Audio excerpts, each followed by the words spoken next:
Hi, and welcome to the Future of Development podcast. My name's Anthony Amunategui, and I'm here to inspire people to find amazing careers in the construction development world. If you like our podcast, please make sure you hit the subscribe button down below. If you really like our podcast, make sure you hit the little bell.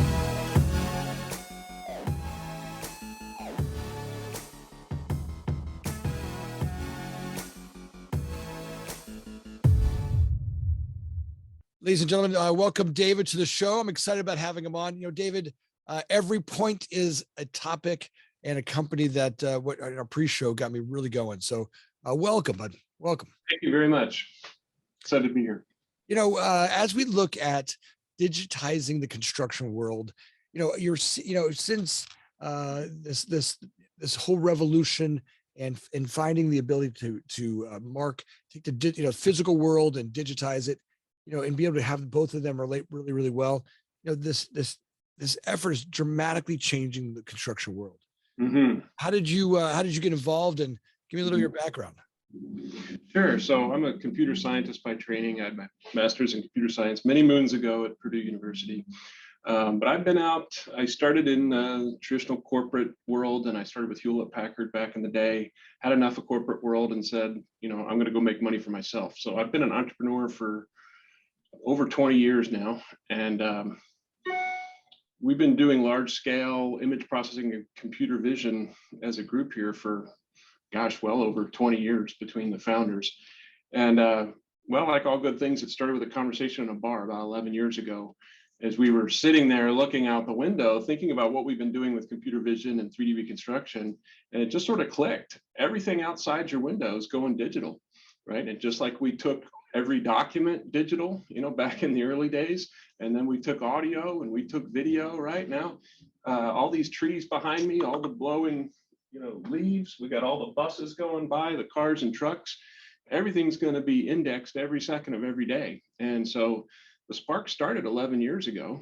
And, we have been on a mission to digitize every point on the planet every second of every day. Now, it still may be 10 years before we get there, and it's a journey.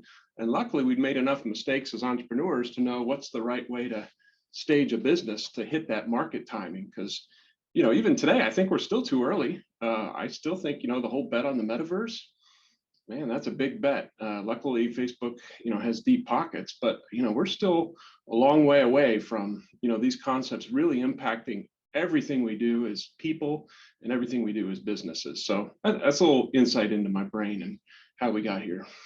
Well, David, you guys hold a corner on this technology, and what I find fun about it is that it seems like we're far away from it, but I really do believe that there's just a couple of stones that will turn over, and there'll be some ginormous jumps in it.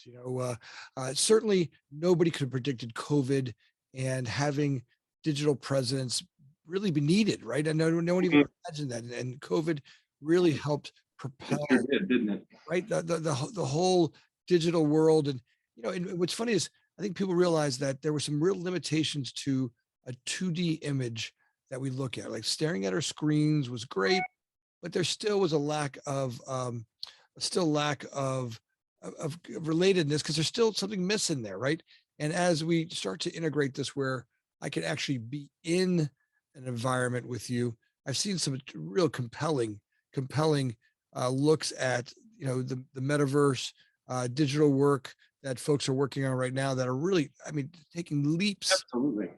From where the 2D kind of communication is via screen, or a office screen or computer screen or phone screen.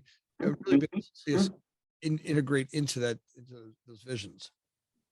Oh, no, that's absolutely right. Technology is one important trajectory to watch, and there's been a lot of excitement there. What we've been working on, which is basically extracting 3D information from imagery. That's been going on for a long time, right? Since people were trying to figure out back in World War II, right, how to do the old stereo photogrammetry when you're looking through, looking at stereo image pairs and trying to figure out, how to target things. It's just, every 10 years, every decade, there's more and more technology put into that. And about 15, 20 years ago in academia is when there was the real breakthroughs to really automatically extract 3D information from imagery. But honestly, it took a decade for the hardware to catch up, right? To where it became cost effective to run these algorithms that are insanely intensive, right? To where now you can do it on your phone, right? I mean, heck, 10 years ago, it was really expensive just to do that on some really beefy desktop PCs, and now we're doing it in our pocket.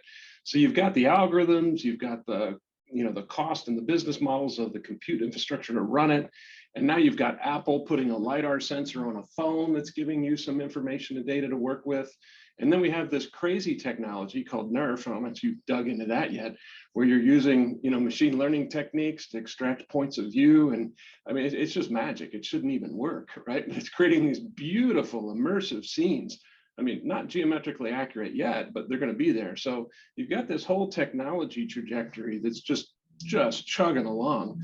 But then, like you said, there's certain events in business where the economics just become undeniable that you have to make a move.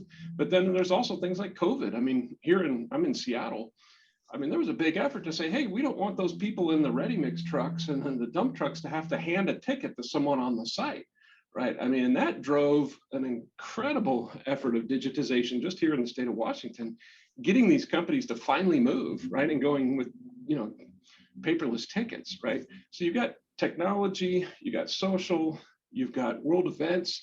All these things have to come together to really transform a society, and they're happening, but it's going to take a few more cycles before we're truly, digitizing everything outside that bar window. But gosh, it's closer every day. It's fun from where I sit and all the people I get to interview every week. It's like if I could take all of their technologies and put them onto one platform, there's where it's at. But it feels like right now what we're still at are these little silos, and they're great, right? Because each team is working on an aspect of it, That's right. part of it, right? And as they bring these technologies together, as they start to get smarter and smarter, as they start to combine with other groups, right, and take different technologies and learn from each other, and then be able to communicate with each other. There's where you can start to see that multiplier. But like right now, the little groups that we work with, and I mean across the world, I've interviewed people in numbers of countries, and Mm-hmm. all of them have some great stuff. Just Piece of the pie. They're all on different platforms. Right, right. Well, that's just part of the process. If you look back at any major, technological revolution, that's just part of the process, right? There is a good 10 to 20 years where there's lots of point solutions and point innovation that happen, right, before something happens and converges and bring it all together. And if you just think back, to the internet days, I mean, that was a big one. You think of wireless networking, you think of cell phones. I mean, boy, I can remember sitting in conference rooms and meetings when I was at HP, and people were saying, who the hell would ever want a camera in a cell phone? That's the dumbest thing I ever heard, right? And there'd be arguments about would there be a camera in a cell phone, right? I mean, just ridiculous. And then if you said, oh, and what if Apple makes a cell phone? You would have been laughed out of the room, right? But look at the world we live in today, where Apple's pretty much owning and driving it. So when it comes to digitizing the world, I look to big tech, right? And I'm excited about what Facebook is doing and how it's going to move the industry. Right now, are they going to win? Who knows? But it's when those big companies go and they do things at massive scale for consumers, that drives unification and standardization. And then that unification and standardization then turns over and drives through the enterprise, right? Think of maps, right? Google drove maps, Apple had maps, Microsoft had maps, right? But how many construction companies and how many businesses today get their own maps? Right? Whether it's from a drone flight, an aerial mapping company, or now satellite companies, right? But that appetite for that change was driven by consumer mapping. And the same thing is happening right now. And that's what the metaverse is going to do for construction. It's going to drive it home to the kids in the family room playing video games or running around the yard chasing dinosaurs. And 10 years later, people are going to be chasing around, the equipment managers will be chasing around their equipment, right? Using the same technologies that the kids were chasing around dinosaurs. So all these point solutions you're seeing today, they will come together, but it's probably another 10 years. And I do believe it will be driven by, the traditional big players of Google and Microsoft and Facebook and these players, because they'll do it at scale for consumers. Well, they're the ones that have the momentum or the horsepower to get over the big humps, right? Because it takes a lot of horsepower to bring all of it together, Wow. Power.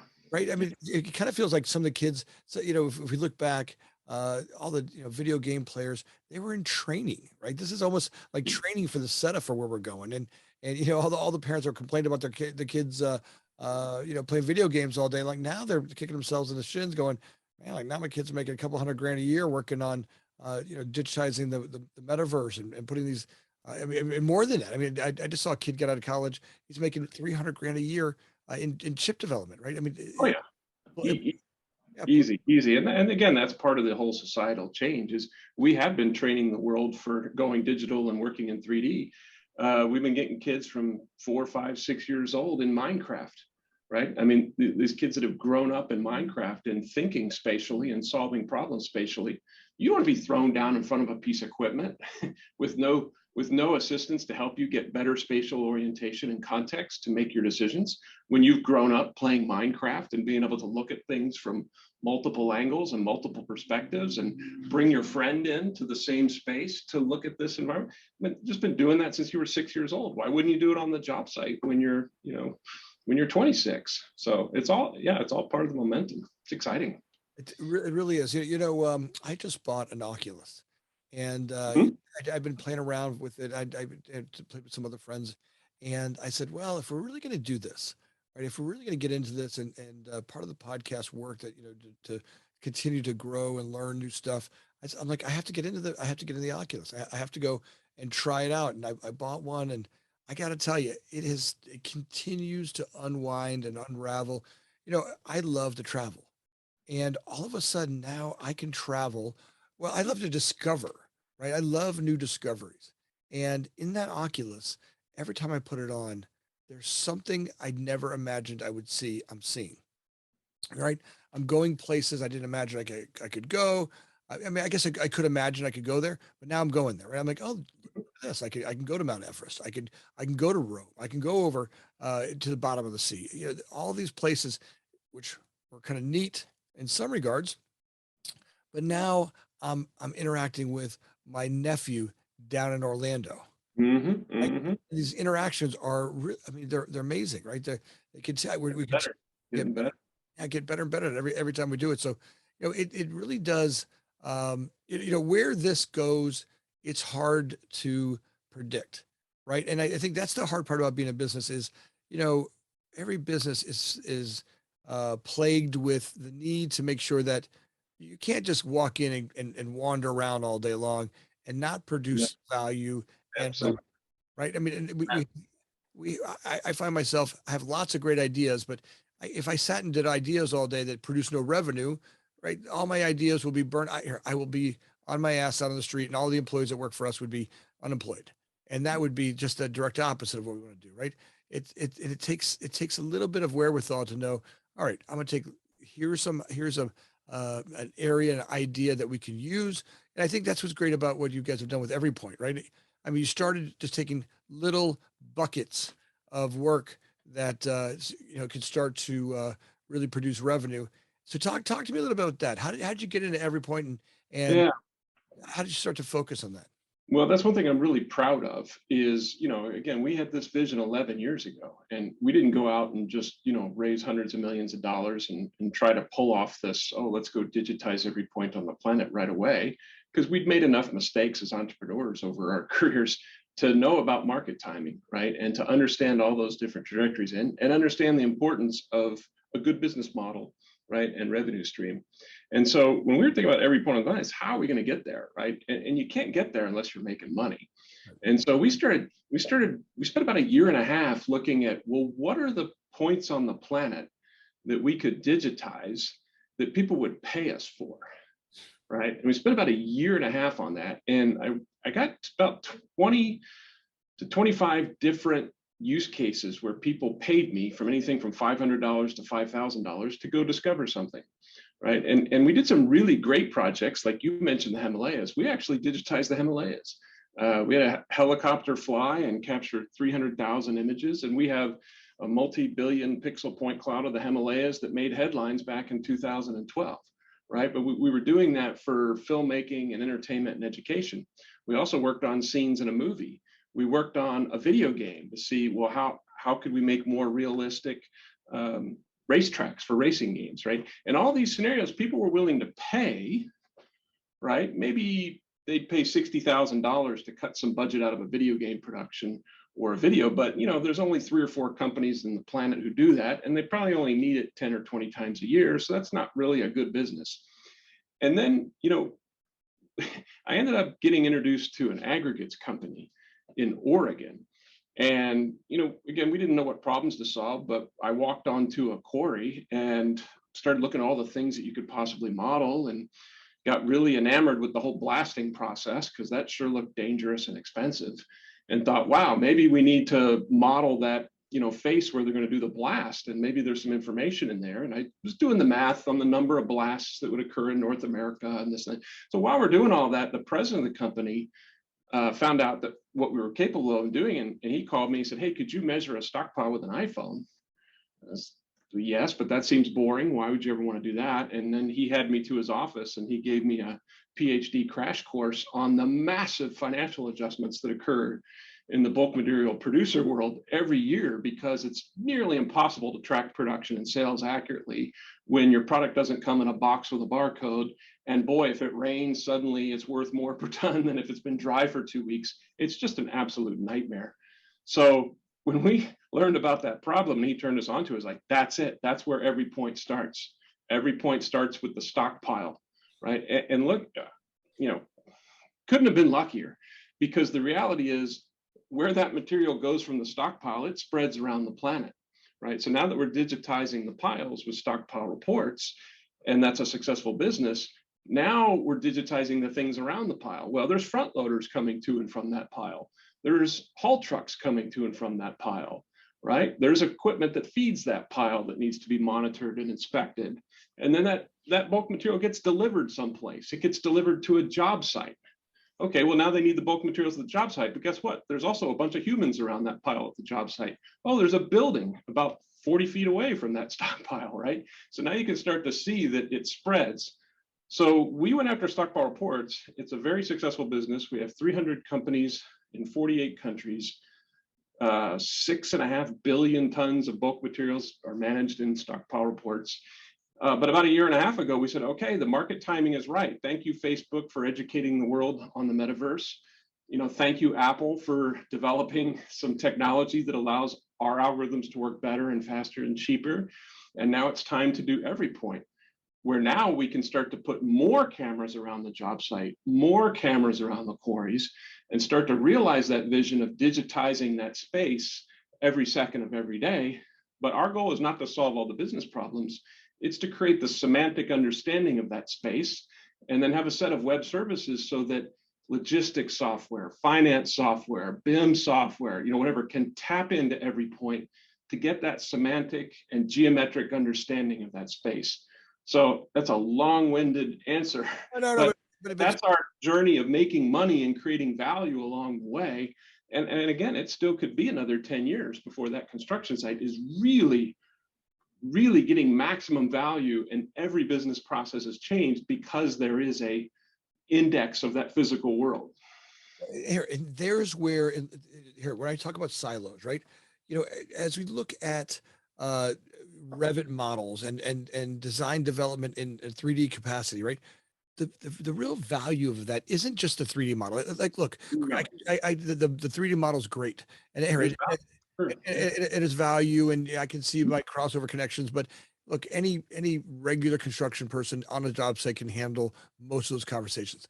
The real value becomes in when I'm in design development, as it's being designed and developed, understanding where my resources are coming from, and will they meet my timetable and my budget, right? Will I meet my structural constraints, all the developmental constraints I need to meet, right? The quality, timing, materials, a neighborhood, all the stuff that needs to understand the environment that the material is going to be in.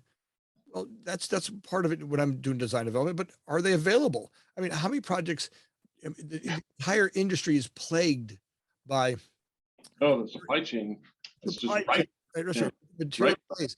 Now, now all of a sudden, every point is out in the stockpile where they're making materials, clearly understanding what raw materials are being, taken out, cut, where that stuff's at, and then that translates to what gets developed, right? The materials and and then all the components that go to making those parts and pieces, so that as those future models get really smart, they understand supply chain availability all day, every day, real stuff. Not, right now I can stop my design development. I could go call the supply house. The supply house can go call the quarry. The quarry can call the foreman. The foreman can call back the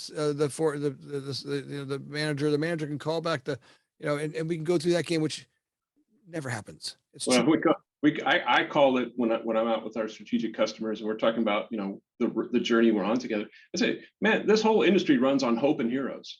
It is hope and heroes, right? And so how do we go from hope and heroes to automation, right? Let's just get that step done. Then once we have automation, then you have optimization, right? But the reality is the construction industry has a long way to go to move from hope and heroes to automation, right? But it's inching forward. It's inching forward every month, every year. And once there is something that's understanding the world of construction that doesn't come in boxes with barcodes, right? That everyone can tap into, not just the BIM modelers and the architects, right? But every single person from the safety manager, right, to the truck driver, to the person who's cleaning up in the trailer, right? Everybody needs to benefit across every job from a spatial understanding of that space, right? And that's, like I said, that could still be another decade, right? But that's where the future is, and that changes everything, because then we can move to automating this world that depends on human eyes and experience in order to make some decision to move something from point A to point B. We're seeing those little parts and pieces come together, right? You're starting to see the I just saw the other day a Revit model of an HVAC unit, right? Mhm. Where the supply, people are like, the architect is saying, hey, look, I don't have the time to go and Revit models. I mean, I'll do Revit for this wall. I'll do it for the components I put on here. But the problem is I really, in order for Revit to, those for the models for metaverse to get to the point where I'm in the metaverse in a space where you and I are as if we're in the same room, where we can reach out and touch. I was in Dubai, less than a couple of months ago, and my wife and I were in the Museum of the Future, which is a phenomenal place to go. Right, it's beautiful building, new technology. The way they built it was amazing. But they've got suits now where you can go into 3D environments and feel touch. Mhm. Right, Mhm. I Mhm. imagine being able to feel, you're bumping into the table or bumping into something. In order for that to really work, to that next level up, where we're going from having a 2D vision like we did Yeah. on screens to Yes. going to a 3D model where we can be in an environment together, to Yes. actually physically being in touch with each other, right? Yeah. Now we need to be able to get every single component. Oh, absolutely. And today I talk about every point in terms of geometry, right? Like what's occupying that point in space. When Okay, you think about every point in space, there's a chemical composition of that space. okay. There's an energy vibration of that point in space, Hmm. right? Eventually, we'll be able to sense and model all of that. Imagine being able to reconstruct the audio on a job site spatially, right? Based on, when did that sound travel across when that from the blast from one side of the quarry all the way over to the neighbor's house, a half a mile away, right? That's going to be indexed and digitized. There's going to be a replay button for the planet, right? It's not just geometry, right? It's going to be everything in physics. Right, so, right, all the components of it really do get to a place where, the sensitivity, the ability to really feel present in a digital world, right? I think that's the hard part. Is everybody's trying to say, when Zuckerberg talks about, really feeling a presence to be together, people are still imagining staring at a screen. I was on my Zoom call in school, or I was on my Zoom call in a meeting. Right. I kind of got to be with people, but I'm not really there with them like I am when I'm in an office Exactly. with them, right? Right. That next level of getting to where we're actually feeling that sense is exactly what you're talking about. Spatial sounds, vibrations, materials, chemical composition that makes smell and odor. I mean, Right. everything, everything. Well, and that's great because entertainment, right, will drive that, right? And again, the consumer connection, right? So your Googles, your Apples, your Facebook, Metas, they will drive that experience you're talking about where we need to feel like we're together, right? But just think there are so many other points of interaction in a construction job, right? That you don't need to feel like you're there. You just need to know, right, if some occurrence happens or exists, right, or be able to make a decision slightly better. Now, do I need to feel like I'm there Oh, to right. know if there's enough rock to finish the job for today? No, but I need to know geometrically how much volume of material is still needed to be put into the ground or into the mixer or to whatever it is, and how much is there. And so there's going to be a range of, well, what does it mean to have every point on the planet digitized, or what does the metaverse mean, or what does the mirror world mean? Vernacular will work itself out. But at the end of the day, it's modeling that space, and then how do you create value out of that model of that space, whether it's human interaction or automating a boring construction process, right? That's what's exciting about this next 10, 20 years, and that's why investors are pouring so much money in, because they see this is as big, if not bigger, than the original days of the internet. For sure, it's changing the speed by which all other things are measured, right? We were always constantly trying to look for system improvements, and how do we make, right on the other side of this wall. I think I was telling you the other day, there's a sign that says "From dirt to dishes in 4 weeks," right? Love it. And our whole goal is to be able to do ground up restaurants for some of the chains we work for. Why not? You know, Yeah. to be able to do a ground up building in 4 weeks. And today we've got, we've gotten 70 days. We did 68 days the other day. We're doing I mean, from 140 to 150 days, those are pretty good. But to go from 68 to down to, down to 4 weeks, that's another stretch. And it's not about doing what a lot of the folks that we work with keep looking at, well, if I just do this better, or if those Right. people work longer. That's right. It's never in that, right? It's never, in Well, fact, there's some of that, and sometimes it's the precursor of getting more optimal that then suddenly it creates a opportunity to transform a business model.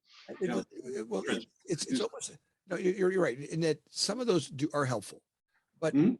no matter how much better, harder you work, it's for me, it's always more about the system change. And most of what we're missing today is that piece that you're talking about, that clear understanding of the parts and pieces where they actually are at every moment, right? There's this nebulous kind of best guess that we do. At some point, we've talked about there'll be no more need for general contractors. And and Mhm. Mhm. and Mhm. and the leadership company guys at CDO Group look at me and go, please don't say that anymore. I'm like, look, at some point the world will change. Just like taxi companies were extinct, That's right? right. Today, Yeah, absolutely. there's a couple of markets where they're holding on like dear life because they don't want to let go of that. They don't want to let go of that shield, like their commitment to it. And great, I really don't change my life. Those same guys who still have a flip phone, right? Oh, there's example after example after example. Right. Right. And what you're talking about is disruption, right? And a lot of people abuse that word disruption, and they always say, "Oh, I have a disruptive technology," right? But if you go back through history, you see truly disruptive events or disruptive technologies that totally transform mankind or transform an industry. And construction is ripe for disruption. The question is, what is it going to be? Right. But there is so much, like you said, so much expense, so much waste. It's such a massive market. At some point, something will disrupt the construction industry. And it'll be cheaper to rebuild your house from scratch and get a new one versus remodel your kitchen.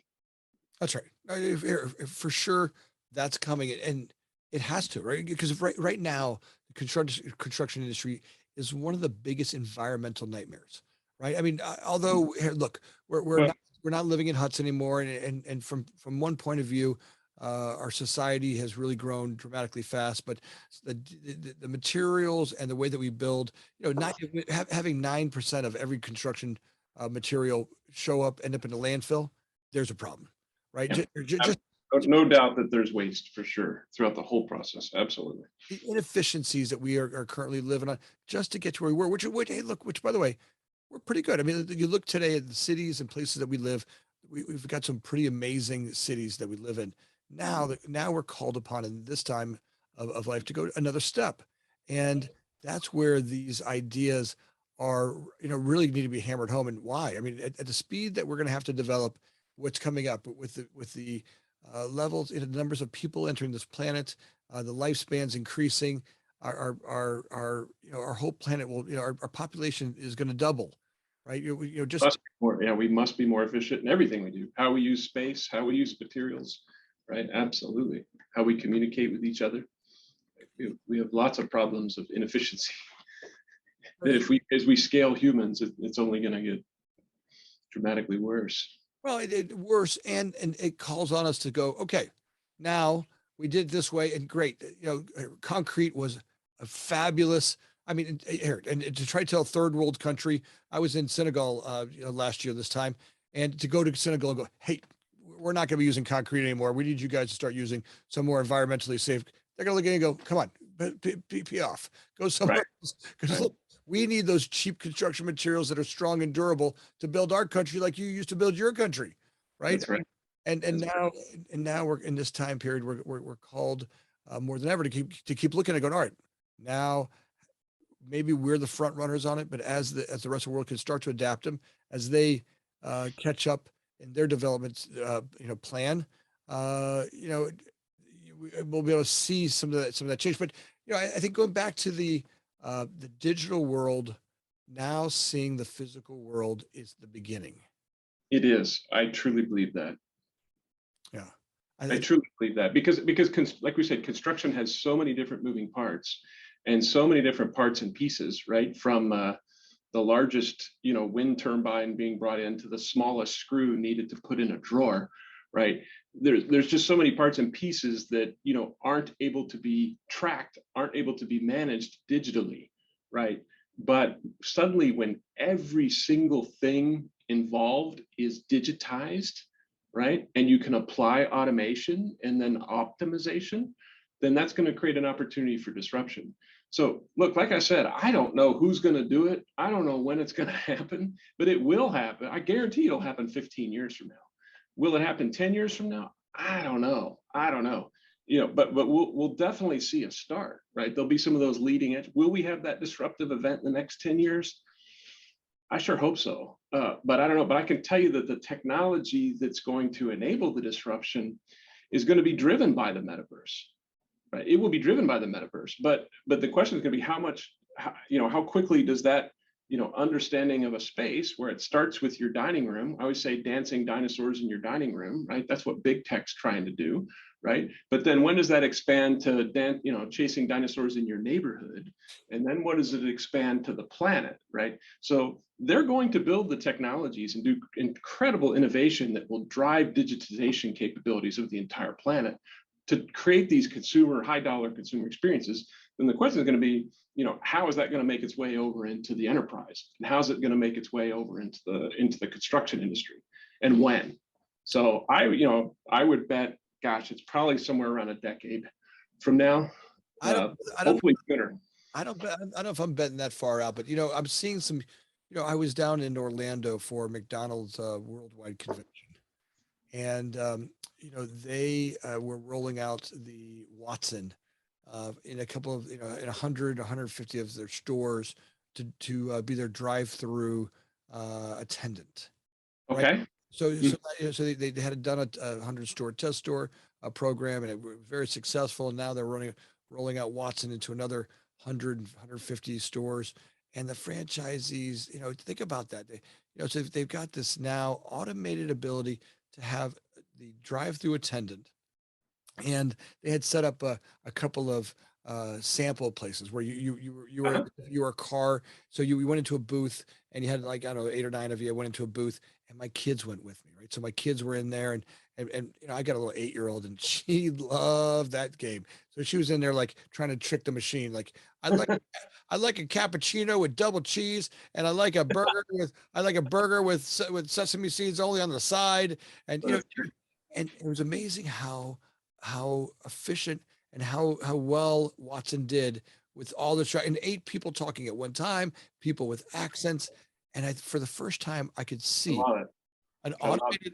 automated drive-through attendant, And, think about a company like McDonald's with, you know, Oh, absolutely. I love that story. Well, what I love about that story, though, Anthony, is we as an industry have been working on that for 30 years. 30 years. Yeah. Right, 30 years. So when I say, things are 10 years, it's because I see where we are with this technology today is where we were with that sort of voice recognition and artificial intelligence and machine learning 20 years ago, right?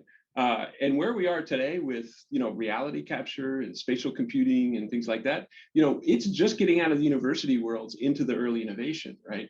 And it takes a long time. Do you remember the web van? Do you know that story, web van? Well, Webvan was basically Amazon Prime in 1998, maybe 1998. And hundreds of millions of dollars put into the distribution centers and everything, but there was no market. Nobody wanted to order groceries or products digitally and have them delivered. I did because I was an early adopter in Atlanta, Georgia. And I loved the Webvan person coming, and they would actually walk into your home and put the groceries down on your counter. It was phenomenal. In the mid to the late 90s, they went bankrupt, and it's one of the most, glorious failures of all time. But look, 25 years later, everybody's doing Amazon Prime, right? So look at things that are happening today that are spectacular failures, right? And that's a good sign of what's going to be our life in 20 to 25 years. So I often think of Katera. I mean, what a beautiful, spectacular failure, right? It was a great vision, but I always say, hey, don't count them out, especially when I'm talking at industry events and everybody's celebrating, especially in the ready mix concrete. Yeah, Katera failed, no more laminated timber, right? It's like, no, guys, this is not over. That's the first one, right? And there's going to be 5 more tries at this over the next 20 years, and somebody's going to get it right, right? And so there will be your Amazon Prime to your web van. And so when you talk about that McDonald's scenario, yeah, we can get excited about that, but that's been 30 years in the making. no, Right? I kind of feel like if every idea that I had happened overnight, every 10 hours or so, the entire planet would jump off the Man, that'd be a cool world. well, Maybe in the metaverse that can happen. gravity would stop. I mean, look, if all my ideas came true that fast, I kind of feel like the world has this system to checking and rechecking before it just goes running down the pipeline for stuff. One, it's a financial check, right? To make sure that there's some viability to it and people see value. Even though it's a great idea, it's got to have some financial sense to fit into the system and workflows that everybody already has existing. So some of the adoption stuff, it's slow. Yeah, the market's got to be ready. The market's got to be ready. I mean, everybody had the old neighbor who refused to buy a cell phone, right? I mean, remember the old crotchety person next door said they never needed to talk to somebody on the go, and well, those generations move on, and younger generations come up, right? So market timing is a huge part of it. So I mean, we got these pesky humans that resist change, right? And so you got to deal with that. No, every time I get an update on my phone, I'm like, what? And then a couple of days later, I love it. It's like, what do they do now? Yeah, But exactly.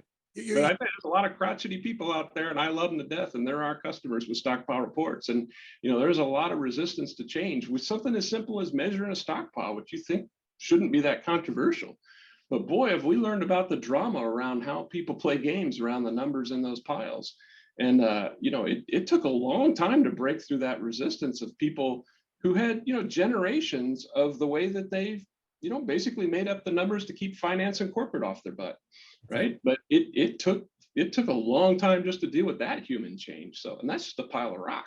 but I think that's a good point right there, right? A lot of the stuff that the resistance is in some of the, I don't know what the right way to put it, but some of the not so correct ways of doing things, right? I It mean, can be culture, it can be incentive structures that are out of whack or out of line. I mean, it can be politics. I was putting job site cameras on, on projects in Manhattan Hmm. 5 years ago, right? I mean, we had these static cameras that would send a picture I don't know, every 7 seconds. I mean, it was 20 years ago. Yeah, We get the static picture, and nice. every single day, never one day missing, even twice a day some days. So when the union guys would go over and cut the line, Yep. they're like, hey, It still happens today. It still happens today. yeah, we We don't have cameras out in the field, and they mysteriously get run over by loaders. It happens. It happens. fear that somebody, and what's funny about our business is our people work really hard. I mean, these big cities and big buildings that get built, They're built by hardworking construction people. You know, Well, I was gonna say, sometimes I can't blame the people for running over the camera because again, if the technology is not applied in an appropriate way that's beneficial to everybody and has the right incentives, I mean, it can be used as a hammer and as a club against people, it can hurt people's jobs. It can make their lives harder, and if it's not done right. And there's a lot of technology that gets rolled out in a way that isn't beneficial to everybody. And so you have massive amounts of resistance, and then you end up getting snipped cables and run over cameras because you have to be thoughtful about. You can't just throw technology out and not respect the people involved. well, today more than ever, the construction world, the margins are so thin, right? Everybody's got to communicate that much better to make this work, right? I mean, on every job site, I've used this example 1,000 times. For a $400,000 job site, you get 5 bidders. It costs our company 5 to 10,000 bucks a job just to bid a job. Mm-hmm, mm-hmm, mm-hmm. If we've got 20 different trades we're bidding per project, right? And we have 3 people per line item bidding on it. Those are 60 subs that stop their day and spend $1,000, $2,000 worth of time to put together a bid for us. So between Mm-hmm. the 60 subs that we have are 10,000 bucks. You're talking 60, $70,000, and 4 out of those 5 companies lost the bid, right? So before we even start the project, we've already wasted a lot of money. So, and the truth is, whoever wins the bid had to lie, right? I mean, you said you could do it for 10. I said I could do it for 9, and the guy who won it said he could do it for 8. Now, his margins or her margins are that much tighter. So the controls and the systems that we're putting in place today, in order just to survive, right? But that's a great example of a process though that's ripe for disruption, right? I mean, you think of, to think of how the advertising industry has changed, right? I mean, there used to be a similar, auction process, bidding process, big agencies, all this stuff. Now that when you click on a web page, in the time that that web page is loading, there are real-time auctions going on between ad networks and publishers and stuff to determine should they put that ad in front of Anthony or not, and how much are they willing to pay for it. That happens in a millisecond, right? What used to be groups of people in conference rooms and this and that deciding, right? That's now just all automated and leveraging lots of machine learning and data and all this stuff to figure out what's it worth to put that in front of Anthony right now. And I wouldn't be surprised to see that kind of thing in the future where, okay, it's the next step in the construction, right? As you're, asking somebody to come get that job done on Wednesday at 3 p.m., right? Boom, all the agents do the auctioning, right? And boom, it's awarded, right? To the right person with the right quality at the right profitability. Right now, all of a sudden, instead of going to a general contractor, the AI algorithm that designed the building now Yes, broke down the workforce, the workflow. yes, Now purchase the material right through yes. APIs and Source labor. source the labor. And now it goes to market and goes, hey, 5-star plumbers. I'm gonna go to market for 5-star plumbers. Who wants this job? It's 5 days. Here's what you need for material. And boom. Gonna happen. Now 5-star plumbers are awarded the project. They want to maintain their 5-star, so they want to maintain their work level and so they get the top pick, especially when there's surge markets out there and places where they're making an extra buck because hey, you put in a Saturday or hey, it's a rush job or whatever the reason is, right? As that gets smarter and smarter, the all the places where the cream was taken off by the different levels and layers now gets to go to the plumber. Right now, the plumber doesn't need an organization, his trade, his sub the subcontract, Oh, right? absolutely. All those places become, Well, but when you remove the subjectivity and the hope and heroes, right? So imagine in my world when I'm visualizing every point on the planet digitized every second of every day, that plumber's doing that work, like it or not, and we'll see how it all unfolds. But every second of them performing that job is going to be digitized, that's right. right? For their entire career, That's right. right? Every plumbing that job they've had, every hand movement they made, everything will be recorded for their career. And that can be analyzed by using machine learning and different things like your Watson example. And you can determine the quality of that plumber's work, non-subjectively, objectively. But maybe not even from a negative point of view, but imagine being able to go, hey, you could become this much more efficient. We just noticed that every time you go to pull that your wrench out of your bag, it's always in the back of the bag. But on this project, you'll need these 3 wrenches, and it makes Yep. sense for those to be In this order in the bag. Yep. sort of in the Well, back. Like now, or even when you have, the number of products that are going to change, right? mhm. When humans stop doing crappy work, right? The work that they don't like, the repetitive brain damage work. Now they can get into creativity. So material changes, material sciences. I predict the change in those environments because now that's where the create Well, yeah. the inventor the inventor Yeah. can go. This is based on the technology I see. Here's how it's going to happen. I love the word cobot. I don't know if you've heard that word or used that word cobot instead of a robot, right? So every worker is going to have a cobot, right? And cobots are great at repetitive, boring, accurate, precise work, right? So the labor of the future, right, is going to be working side by side with a cobot, right, who's going to be drilling the hole, who's going to be hammering the nail, who's going to be doing that, but that worker is going to be there making the human judgment calls, right, and guiding. So it's going to be a team, right? It's going to be the human and the robot, the cobot, doing that work. One human will be able to do the work of 10 humans, right, in a few years when they all have their cobots with them, right? But again, is that 10 years away? Is that 20 years away? I, Don't know, but I absolutely see that happening for sure. I just interviewed the guys over at Hilti and their new J-Bot robot, and it just all it does is drill holes all day long. There you go. It's There you go. for high-rise buildings, and it does hundreds and hundreds of holes a day. Which something that might have taken a team of 2 to 4 people, several days to do. Mhm. J-Bot now with their total station places it on a job site, and There with you go. you know extreme precision, could go from one end of the building and just do hundreds of mundane, monotonous holes straight up in a concrete slab. And now what Mhm. they've done with hanger technology and multi rack utility Mhm. rack Yeah, systems. You know, totally.